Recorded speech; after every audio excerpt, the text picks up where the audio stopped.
ذرا سوچ تو کون ہے؟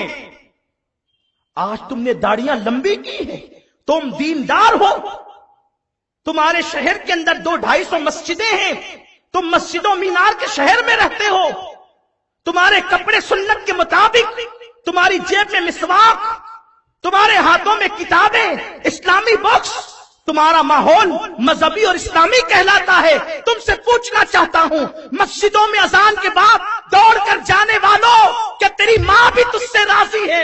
کیا تیرا باپ بھی تجھ سے راضی ہے؟ مسجدیں بھرنے والوں، مسجد بنانے والے، مسجد بسانے والے، مصطفیٰ نے فرمایا کہ جس کے ماں باپ اس سے ناراض ہو جائیں، اللہ اس کی نمازوں کو اس کے منہ پہ پھینک دیتا ہے، ان کی نمازیں قبول نہیں ہوتی۔ جن کے ماں باپ ان سے ناراض ہوں، ماں باپ کو ناراض کر کے کوئی ماں باپ کو نوکروں کے حوالے کر رہا ہے، کسی کے ماں باپ مسجد کے زینے پہ بیٹھ کے بھیک مانگ رہے ہیں، کسی کے ماں باپ سسکیاں لے رہے ہیں۔ ماں باپ وہ ہوتے ہیں نا جو اولاد کے عیب کبھی بیان نہیں کرتے۔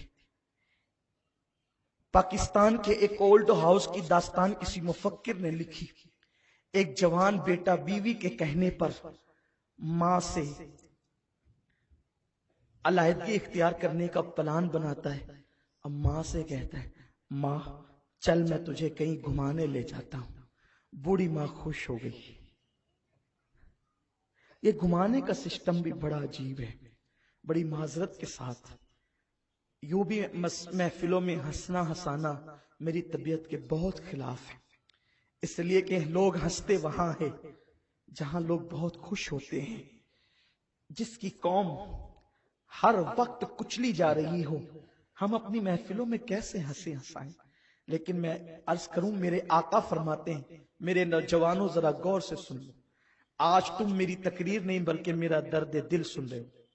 عبد الماجد بھائی نے مجھے موقع فراہم کیا کہ میں اپنا درد دل تمہارے سامنے پیش کروں۔ میری مائیں اور بہنیں بھی یہاں موجود ہیں۔ اللہ کے حبیب علیہ السلام فرماتے ہیں، جو اپنی ماں پر اپنی بیوی کو ترجیح دے گا، اللہ نے اس پہ جنت کی خوشبو بھی حرام کر دی ہے۔ میں سوچتا ہوں جمعہ کے دن، اتوار کے دن لوگ بائک پہ بٹھا بٹھا کر کے اپنی بیویوں کو پارکوں میں، ہوٹلوں پہ گھمانے لے جاتے ہیں۔ کیا کبھی تم اپنی ماں کو بھی لے کے نکلے ہو اس طرح گھمانے، تفریح کرنے؟ جبکہ بوریت کا احساس اس کو زیادہ ہوتا ہے، وہ بوڑھی ہو گئی ہے، وہ اب اس کے پاس کوئی بیٹھنا پسند نہیں کرتا۔ کبھی ماں کو بھی تو لے کر نکلو، کبھی ماں کو بھی تو تفریح کراؤ۔ جتنا قیمتی جوڑا بیوی کو لا کے دیتے ہو، کبھی ماں کو بھی تو لا کے دو۔ شہر مالیگاؤں مندی میں ڈوب گیا ہے، لوگ دعائیں کر رہے ہیں، رو رہے ہیں، گڑ گڑا رہے ہیں، ہم بھی آپ ہی میں شامل ہیں۔ لیکن میرے آقا فرماتے ہیں، اگر کوئی تنگ دستی سے نجات چاہتا ہے تو وہ ماں باپ پر فراغ دلی سے خرچہ کرے، اللہ اس کے رزق میں برکتیں عطا فرمائے۔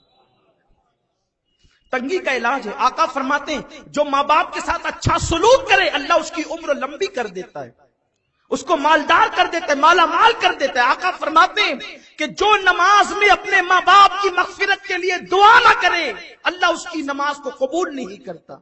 اس کی نماز ناقص اور نامکمل رہتی ہے، اس کی نماز ادھوری رہتی ہے جب تک وہ اپنے ماں باپ کے لیے مغفرت کی دعا نہ کر لے۔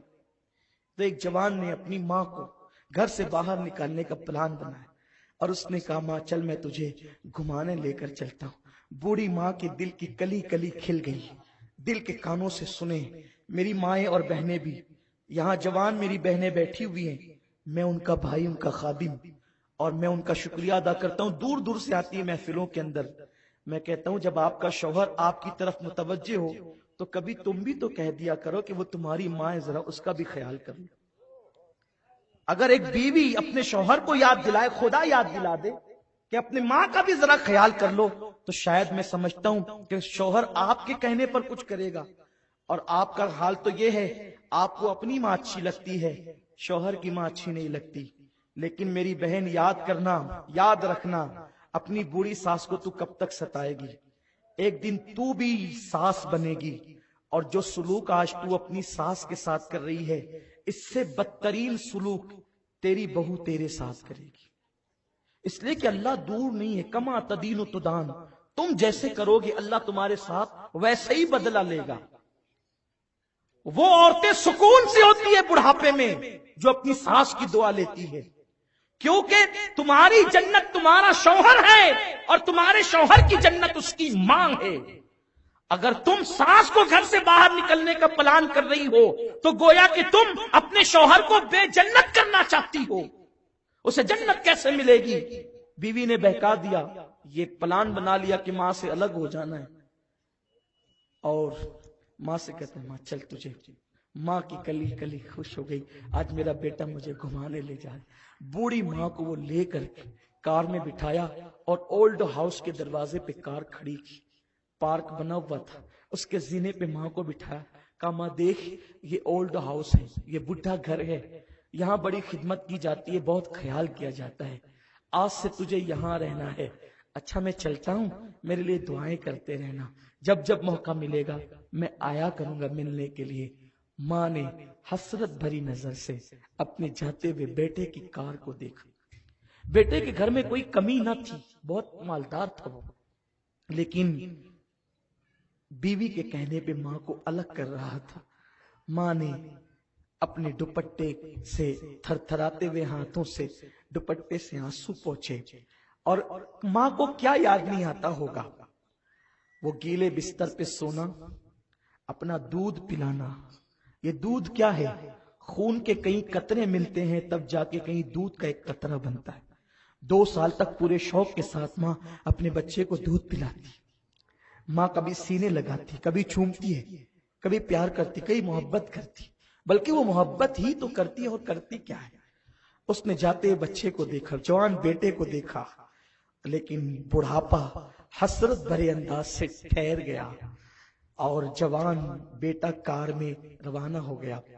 اولڈ ہاؤس کے ذمہ داروں نے جس وقت ایک بڑھیا کو روتے ہوئے دیکھا، وہ رجسٹر لے کر کے چند ذمہ داران آئے، بڑھیا کے ارد گرد بیٹھ گئے۔ مائی تیرا نام کیا ہے؟ بڑھیا نے دوپٹے سے آنسو پوچھتے ہوئے اور روتے ہوئے اپنا نام کہا، پھر کہا تیرے بیٹے کا نام کیا ہے؟ بڑھیا کی ہچکی بھر گئی، آواز بھرا گئی، بیٹے کا نام نہ لے سکی۔ کسی نے کہا مائی تیرے بیٹے کا نام؟ کچھ نہیں کہا۔ مائی تیرے بیٹے کا نام؟ کچھ نہیں کہا۔ کسی نے کہا چھوڑو، مائی کو اندر لے کر کے چلو، یہ اس کا بیٹا اس کو آج چھوڑ گیا ہے نا، اس لیے اتنی ناراض ہے کہ یہ اپنے بیٹے کا نام لینا نہیں چاہتی۔ جیسے ہی اتنا سننا تھا کہ یہ اپنے بیٹے سے اتنی ناراض ہے کہ اپنے بیٹے کا نام لینا نہیں چاہتی، بڑھیا نے پوری بڑھاپے کی طاقت کو اکٹھا کیا اور بول نہیں پا رہی تھی، رو رہی تھی، کہنے لگی خبردار، میرے بیٹے کے خلاف ایک جملہ بھی اگر کہا تو یہ نہ کہنا کہ ناراض ہوں، اس لیے بیٹے کا نام لینا نہیں چاہتی، اللہ میرے بیٹے کو سلامت رکھے اس لیے اس کا نام لینا نہیں چاہتی کہ میرا بیٹا بڑا مشہور ہے، اگر نام بتا دوں گی تو میرے بیٹے کی بے عزتی ہو جائے گی، اس کی آبرو کو بچانے کے لیے نام نہیں لیتی۔ ماں یہ ہوتی، تم نے ماں کو کبھی نہیں پہچانا، یہ دنیا کی رنگینیاں رنگریلیاں یہ سب تم اس میں ڈوبے ہو، آج تمہیں ماں باپ کی اہمیت نہیں پتا۔ آؤ جس دن تمہارے پاس سب کچھ ہوگا لیکن ایک ماں نہیں ہوگی، جس کی ماں نہیں ہے اس کی زندگی میں رونق نہیں ہے، جس کی ماں نہیں ہے اس کی زندگی میں مکمل خوشیاں نہیں ہے، جس کی ماں نہیں ہے اس کا سر گویا کے کھلا ہوا ہے، جس کی ماں نہیں ہے گویا کہ وہ بے سہارا ہے، جس کی ماں نہیں ہے گویا کہ وہ مکمل طور پر زندگی کی لذتوں سے اللہ اکبر لطف اندوز نہیں ہے، کہیں کہیں وہ محروم ہے۔ اس لیے کہ ماں کیا ہے آپ کو بتاؤں، انسان کے پاس سب ہو، اگر ماں نہ ہو تو ایک دن اسے ماں یاد آتی، ہاں ضرور یاد آتی۔ مجھے ایک حدیث پاک یاد آ گئی، ایک دن میرے سرکار مسجد نبوی شریف کے ایک کونے میں بیٹھ کر رو رہے، حضور کی مژگاں میں آنسو ہے، مزگاہ پہ آنسو ہے، آنکھوں سے آنسو بہتے ہیں اور گالوں پر آتے 5 مرتبہ حکم دیا ہے. ہم ہر نماز میں کہتے ہیں